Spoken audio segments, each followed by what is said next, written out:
Depuis plusieurs décennies, la mondialisation libérale a façonné notre réalité économique, promettant développement et prospérité grâce à la libre circulation des capitaux et des marchandises. Pourtant, ce modèle a engendré des déséquilibres majeurs que nous ne pouvons plus ignorer.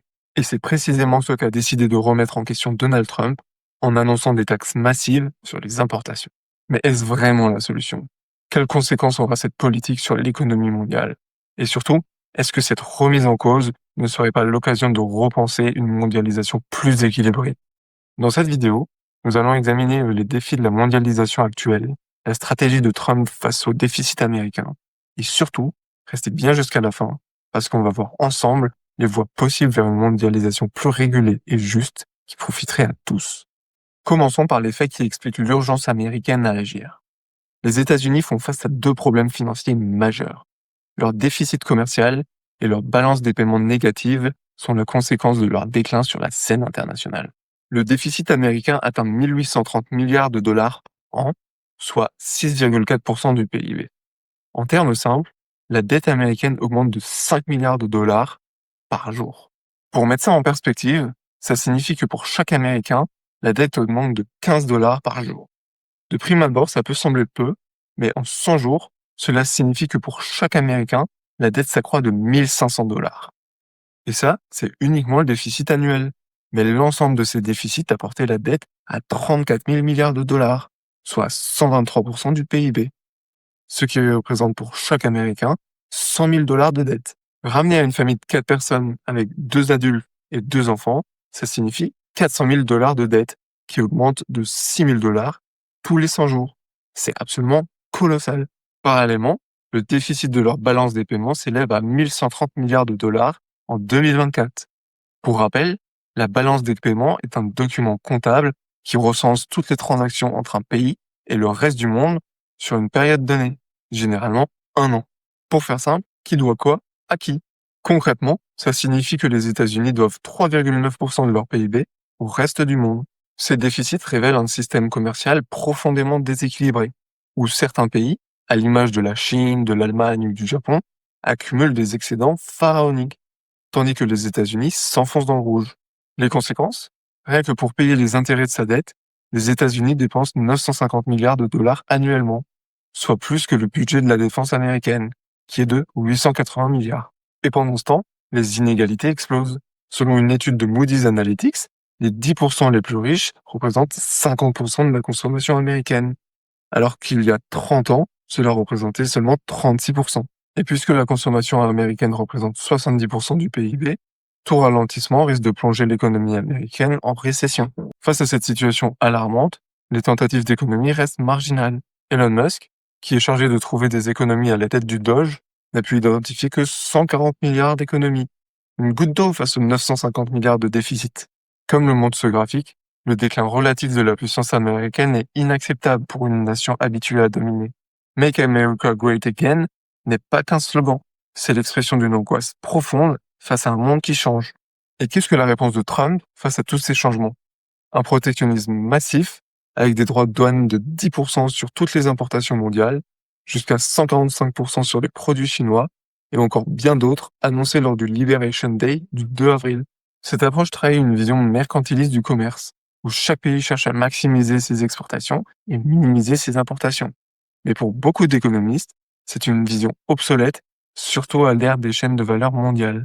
Mais ce qui frappe dans ce plan, ce sont ces contradictions flagrantes. Les paradis fiscaux, refuges des capitaux illicites, du blanchiment d'argent et de la fraude fiscale, sont exemptés. Comment alors prétendre lutter contre le trafic de fentanyl dont les profits transitent précisément dans ces paradis? Autre révélation, seuls les biens sont taxés, et pas les services. Les secteurs où l'Amérique excelle restent intouchés. En effet, les services, brevets, logiciels ou films ne sont pas taxés, révélant ainsi une approche sélective qui cherche à conserver les avantages américains tout en éliminant leurs faiblesses. De même, le rôle central du dollar dans les échanges internationaux est préservé. Ces exemptions ne sont pas des oublis.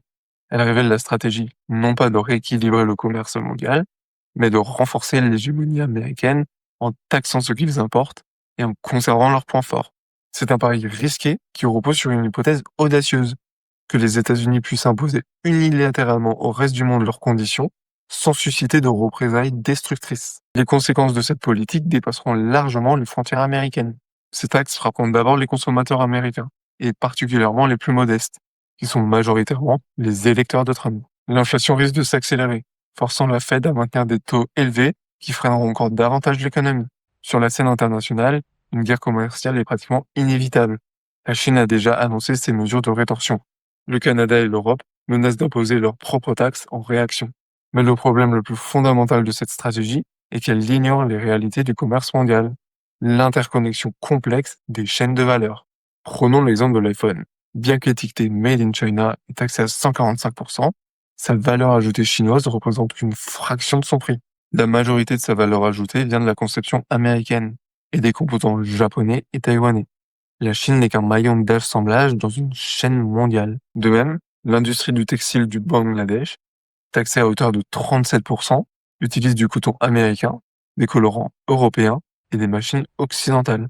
Taxer ces importations revient à pénaliser l'ensemble de la chaîne, y compris des entreprises américaines. Cette interconnexion signifie qu'une politique basée sur l'origine simpliste des produits est fondamentalement adaptée à la réalité économique du XXIe siècle.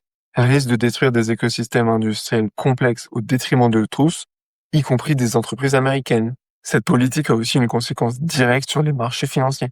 À l'annonce des droits de douane lors du Liberation Day, les taux américains à 10 ans ont littéralement explosé, passant de 4% à 4,5%, coûtant ainsi beaucoup d'argent aux États-Unis pour refinancer leurs dettes. La bourse, elle aussi, a vacillé. L'indice S&P 500, qui représente les 500 plus grosses sociétés américaines, a perdu 10%.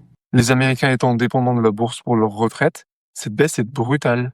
Suite au carnage de sa politique et sous la pression de son gouvernement et de ses plus fidèles soutiens, Trump a même dû faire marche arrière, annonçant une suspension temporaire des droits de douane. Si la stratégie de Trump semble vouée à l'échec, existe-t-il des alternatives?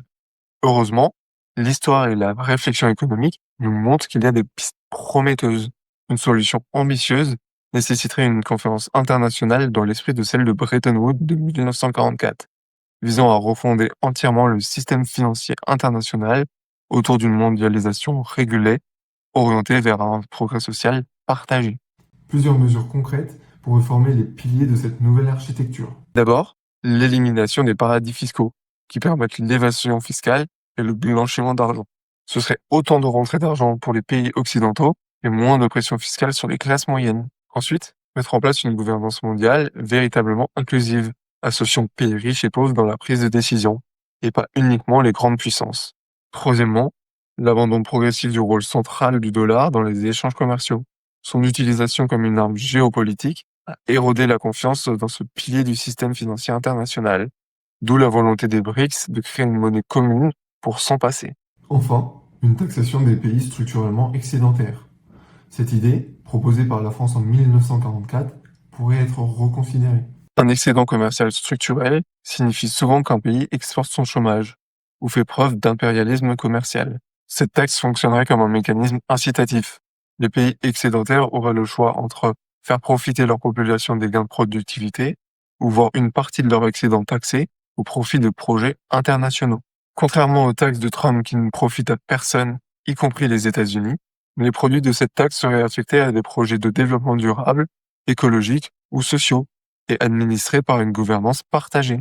La mondialisation libérale a généré des déséquilibres profonds qui menacent sa pérennité. Face à cette réalité, la solution de Trump, un protectionnisme unilatéral et agressif, risquerait d'aggraver la situation au lieu de la résoudre. Son mérite est toutefois d'avoir mis en lumière une vérité inconfortable.